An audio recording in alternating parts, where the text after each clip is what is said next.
안녕하세요. 우리가 지금 이 강독을 하고 있긴 있는데 속도가 좀 너무 늦죠. 이 책을 지금 시작한 지가 꽤 된 것 같은데 반은 좀 지나갔지만 3분의 2쯤 됐을까요? 얼추 보니까 그 정도 됐군요. 그래도 뭐 생각보다는 진도를 나가긴 나가는데 그래도 참 느립니다. 좀 느려요. 제가 자주 이걸 올리지 못하고 있다고 하는 게 일단 문제인데 왜 그렇게 되는지 모르겠습니다. 잘하면 이게 1년 가까이 되겠네요. 1년. 이게 처음 시작할 때가 언제냐 한번 앞에 걸 살펴보겠습니다. 5월 18일이네요. 2013년 5월 18일에 처음 강독을 했고요. 지금까지 왔으니까 얼마나 됐습니까? 5, 6, 7, 8, 9, 10, 11, 12, 1. 한 9개월 가까이. 9개월은 채 안 되지만, 8개월은 지났고요.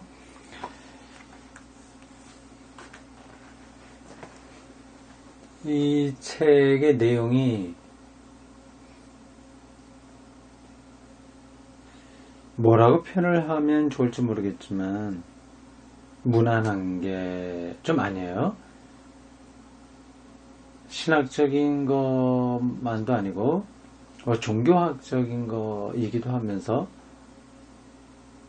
두루두루 이렇게 걸쳐 있는데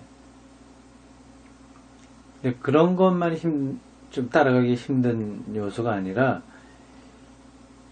이 주제 자체가 좀 그렇습니다. 누민 오제, 노멘 혹은 누민 오제, 거룩한 두려움 이라고 하는 게 손에 딱 잡히는 게 아니거든요.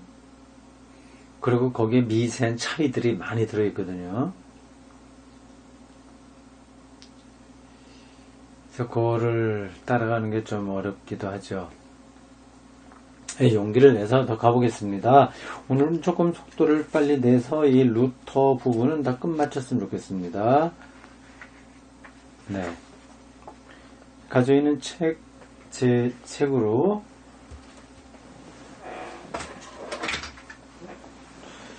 좀 안경을 좀 잘 보이는 걸 가라.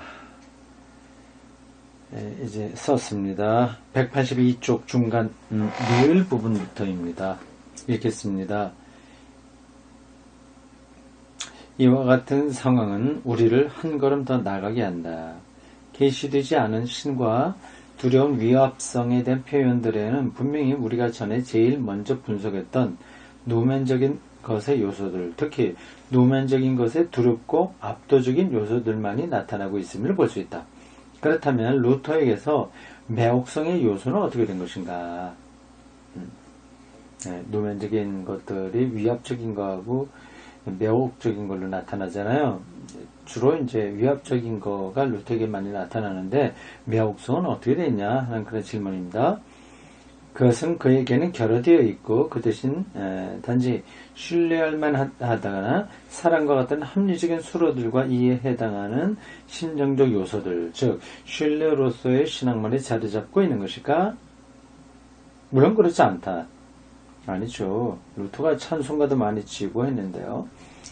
즉 아니다. 다만 매혹성이 이런 합리적인 요소들과 완전히 함께 얽혀있고 그 안에서 함께 표현되어 울리고 있을 뿐이다. 우리가 이것을 가장 강하게 느낄 수 있는 곳은 그의 디오니소스적이고 거의 방자스러운 신체험의 행복감에서다.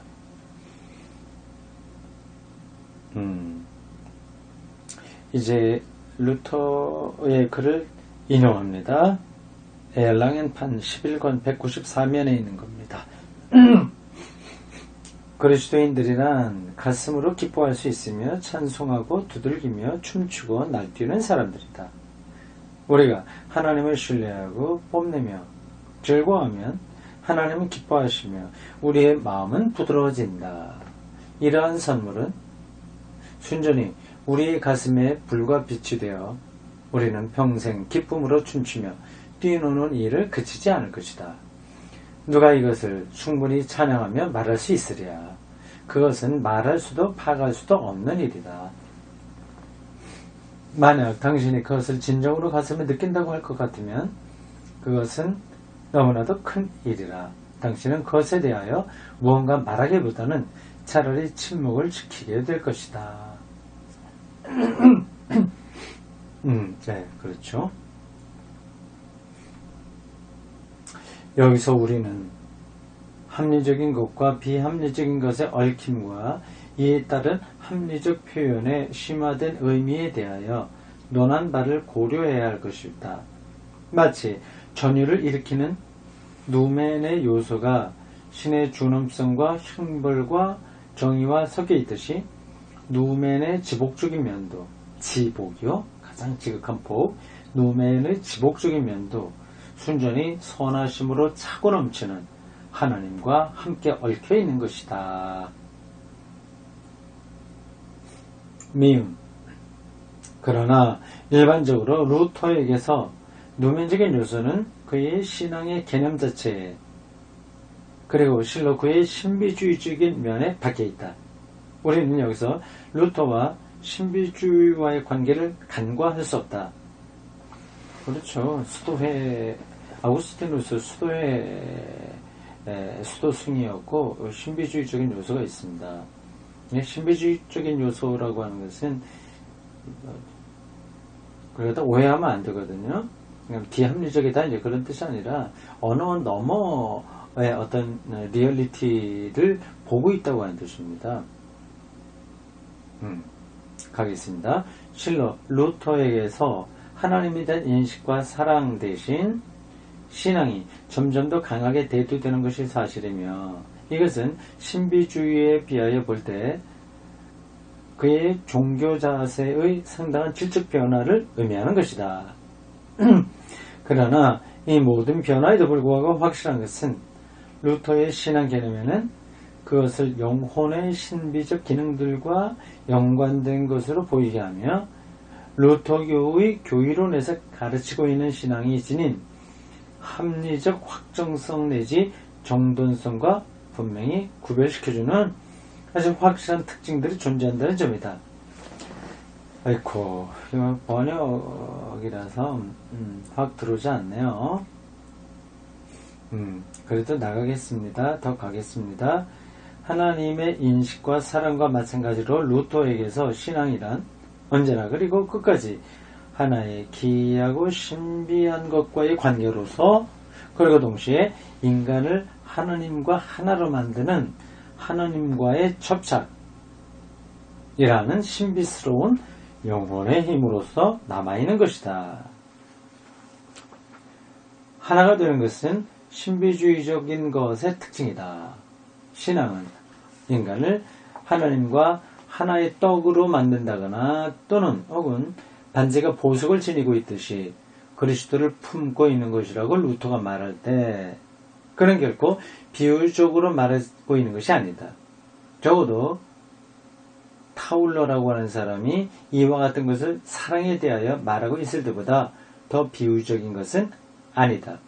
루터에게서 신앙이란 합리적인 개념들로서 다 설명될 수 있는 것이 아니며 그것을 나타내기 위하여 사람들은 바로 이러한 비유를 들을 필요가 있는 것이다. 신앙이란 그에게서 영혼의 저 숨겨진 중심부로서 신비주의자들의 말대로 그 안에서 합일이 성취되는 영혼의 근저와 같은 것이다. 네, 이런 부분들은 마이스터 에카르트의 표현하고 비슷하죠. 네. 신앙은 동시에 하나의 영적인 인식 능력으로서 초감성적 진리를 받아들이고 인정하게 하는 인간 정신 안에 있는 한 신비한 선험적 요소이며 선험적 경험을 앞서는요 아프리오리라고 합니다. 선험적 요소이며 이러한 점에서 그 자체가 마음에 있는 성령과 동일한 것이다. 22번 각주가 붙어 있습니다. 루터에게서 성령과 신앙의 이와 같은 동일성에 대하여 루돌프 오토의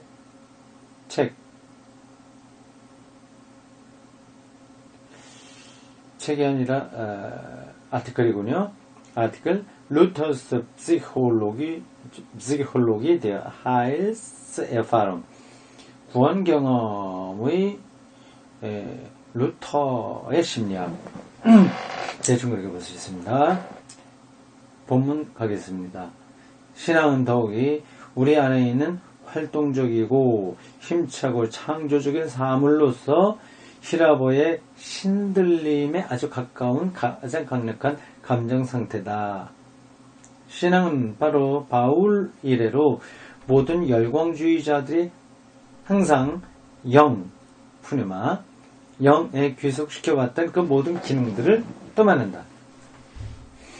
왜냐하면 신앙이란 우리를 내적으로 변화시키고 새롭게 탄생시키는 것이기 때문이다. 신앙은 이 점에서 신비로운 사랑, 아모르 미스티쿠스, 신비적 사랑과 비록 그 내적 태도에서 아무리 다르다고 하더라도 전적으로 유사한 것이다. 그리고 신앙이 일으키는 구원의 확실성으로부터 오는 행복감이나 루터의 어린아이와 같은 신앙의 강렬함에 있어서 우리는 단순한 영혼의 위로나 양심의 평안 혹은 단순한 숨김을 받는다는 기분 이상의 바울적인 어린아이의 감정들이 완화된 형태로 되살아나고 있음을 보는 것이다. 요한 아른트 학자 이름이에요.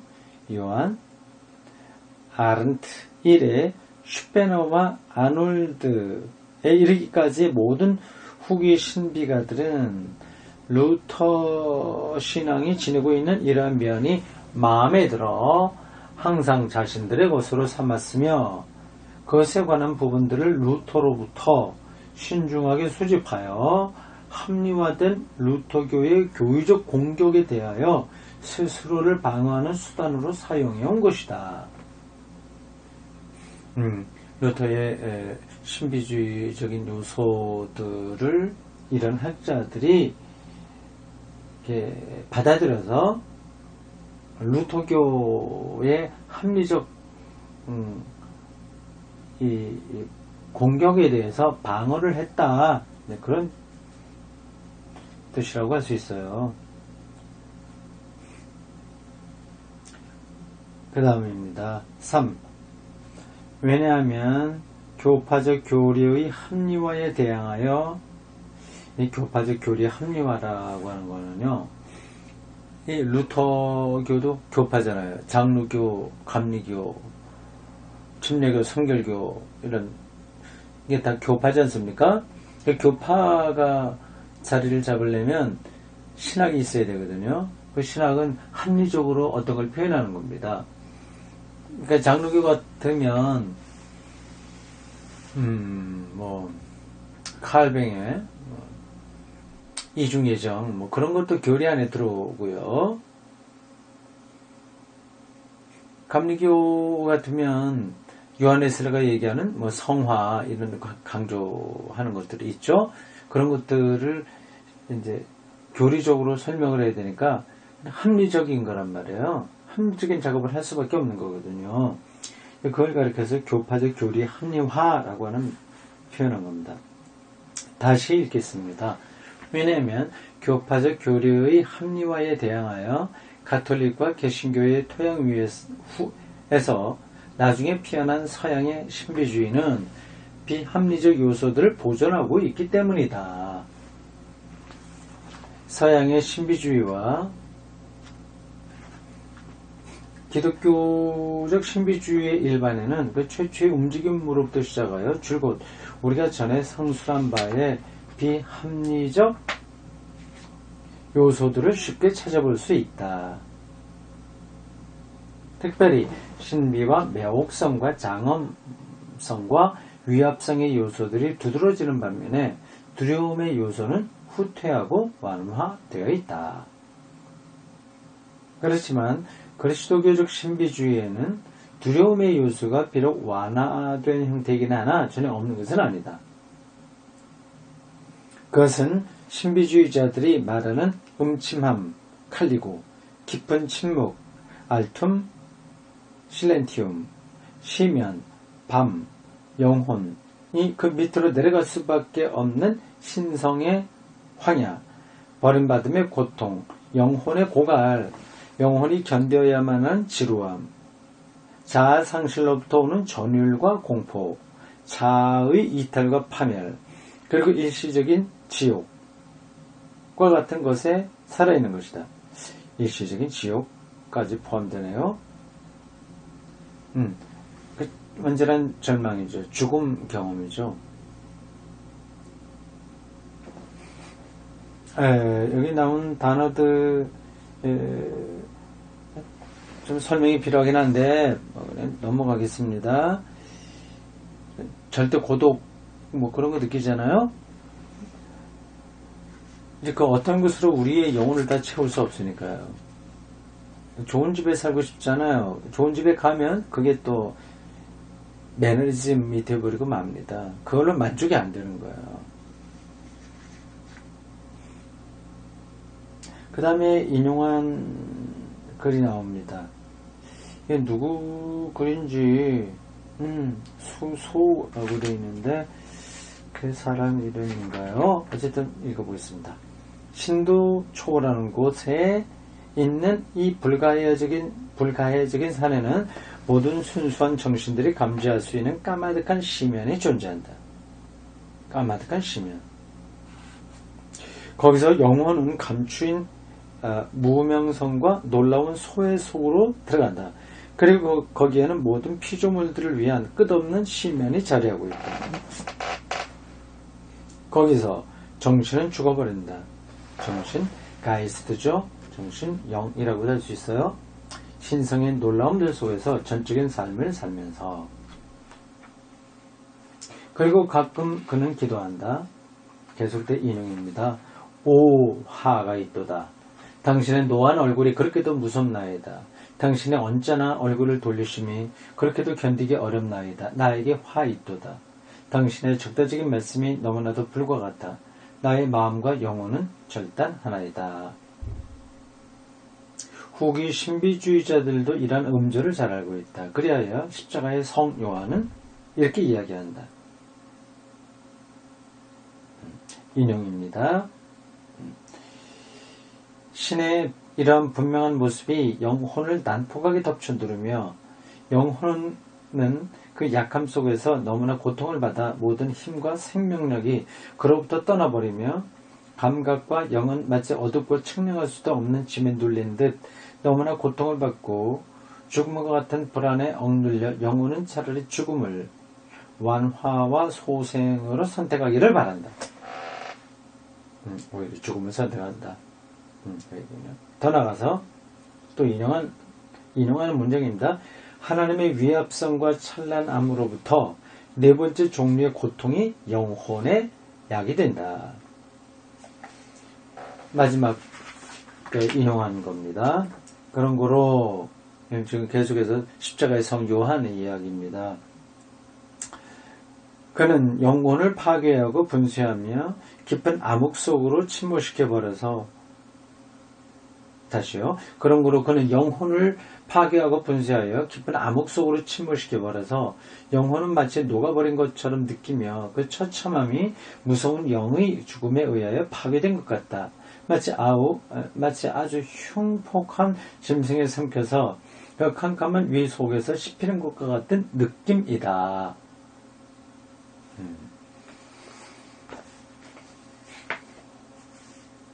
예, 이 무한 하나님이라고 할 때 자기가 너무 유한하니까 이걸 견뎌낼 수 없는 거죠. 하나님 앞에서 절망하는 거죠.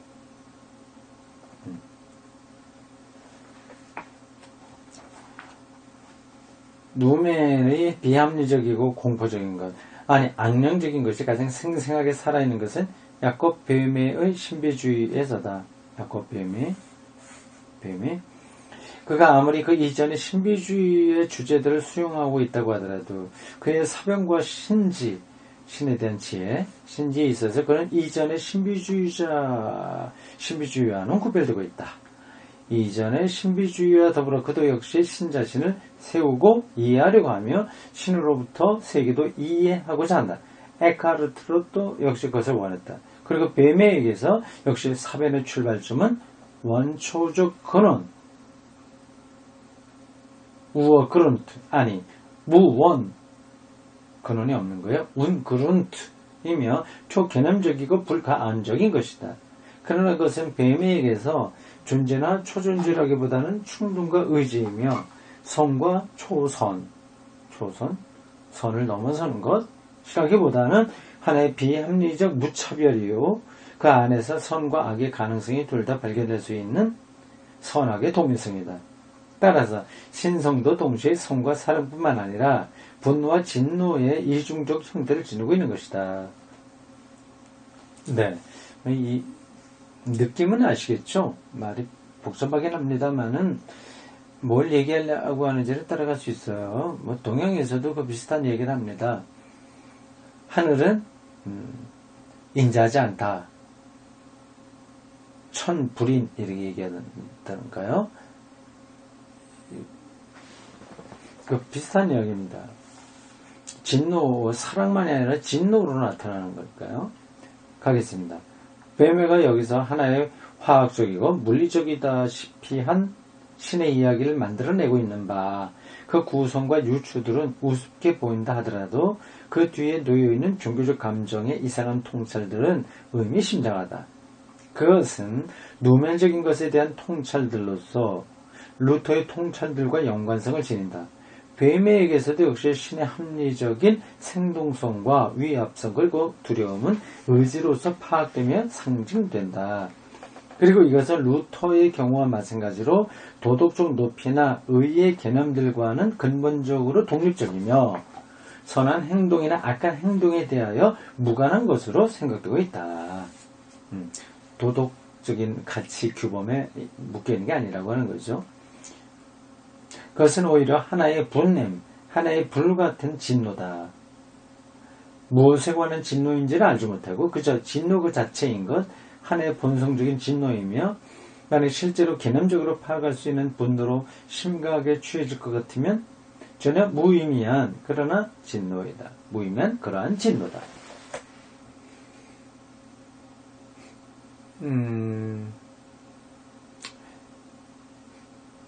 지구에 주기적으로 찾아오는 빙하기를 생각해 보십시오. 모든 생물들이 다 죽잖아요. 무자비한 진노죠. 합리적으로 설명이 안 되죠.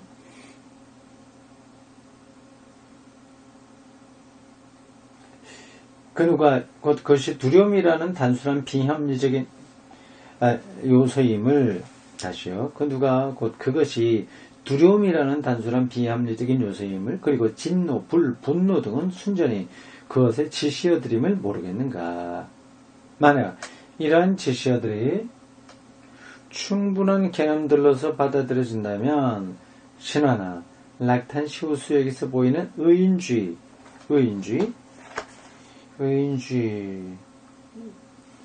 안트로포모르피 이렇게 되어 있네요. 안트로포모피스무스 그럴 것 같은데 이게 스펠링이 지금 오자가 난 것 같습니다. 신인 동성 동용론 이거예요. 이거를 초래할 것이다. 그러니까 신이 어떤 그 괴상한 인격을 가진 존재처럼 인간을 형성하는 거죠. 그리고 이런 개념들을 근거로 하여 사변이 전개된다고 할 것 같으면 뱀이나 다른 사람들에게서 보는 바와 같이 신지학, 지혜로운 신을 지혜롭게 이해하는 학문이라는 사이비 학문이 생길 것이다.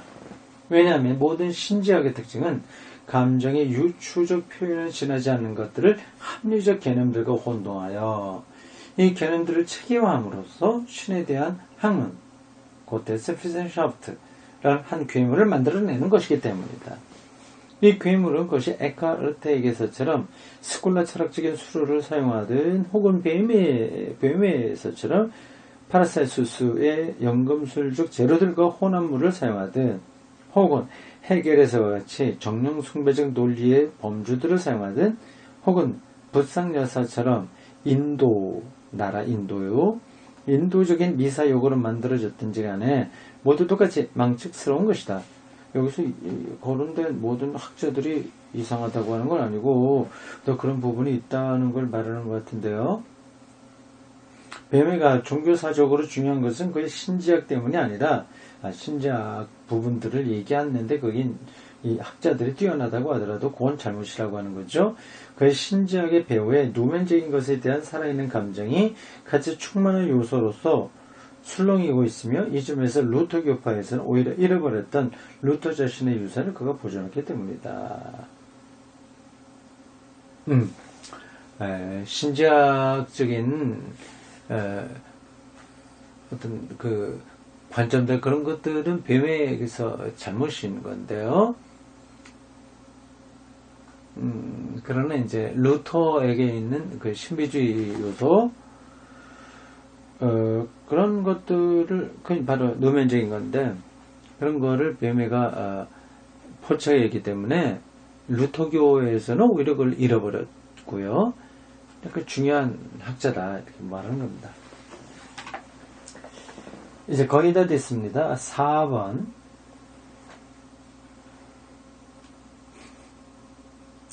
왜냐하면 루터 교파 자체는 하나의 종교 체계 안에 있는 교파를 얘기하는 겁니다. 그러니까 그 루터 신앙을 체계화한 건데 근데 놓친 부분들을 많이 있는 거죠. 어쨌든 그 교파는 교리로 자기를 설명해야 되니까 합리적인 것 너머에 대해서는 말할 수 없는 겁니다.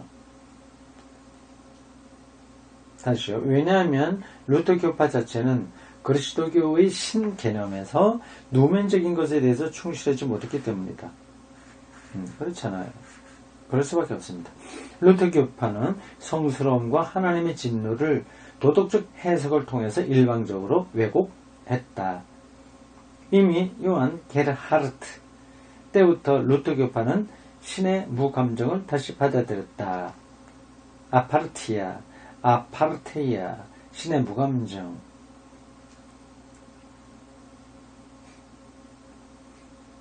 그들은 예배로부터 점점 더 그 참으로 명상적인 요소와 특유의 경건의 요소들을 제거했으며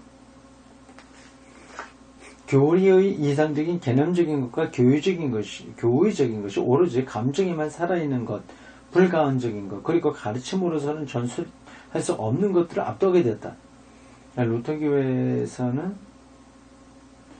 어떤 개념, 그리고 도구마, 교의, 신학적인 개념, 칭의론, 예를 들자면요, 솔라 피데, 솔라 그라티아, 이런 것들이 다 개념적인 거잖아요. 두 왕국론, 이런 것들이 다 교리적인 겁니다. 이게 무의미하다고 하는 뜻이 아니에요. 당연히 그런 신학적인 작업을 해야 됩니다. 그게 아니면, 이 누멘적인 것은 공중에 떠버리는 거예요. 말로는 할 수 없으되 여전히 말로 담아내야 되는 그 딜레마 속에 우리들이 살고 있습니다. 이제 오토는 이제 이 루터 교회가 한쪽으로 치우쳐서 루터의 누면적인 요소도 잃어버렸다. 그걸 이제 안타까워하는 거죠. 교회는 학파가 되었으며 교회의 메시지 전달은 틸이 말한 것처럼 사실상 점점 더 오성의 조그마한 틈바구니를 통해서만 마음에 와닿게 되었다. 오성이요. 이건 어떤 깨달음의 능력이거든요. Verstand. 이해하는 것, 깨닫는 것. 이성하고는 또 좀 다른 인간의 요소입니다. 이런 데서만 기독교를 이해하게 되었다. 그만큼 루터교회는 루터의 풍부한 영적인 자산을 놓치고 있는 거 아니냐. 그런 비판입니다. 저도 이런 비판의 대상이 될 가능성이 있네요. 그러나 꼭 그렇지만은 않은 건데. 네. 마지막 문장입니다. 그리스도교적 예배, 그리스도교적 전파, 그리스도교 신앙론의 과제는 그리스도교적 신관념에 있는 합리적인 것을 언제나 비합리적인 요소의 기반 위에서 보호하여 합리적인 것의 깊이를 확보해 주는 일이다. 결론이 멋진 것 같습니다. 오늘 여기까지 하겠습니다.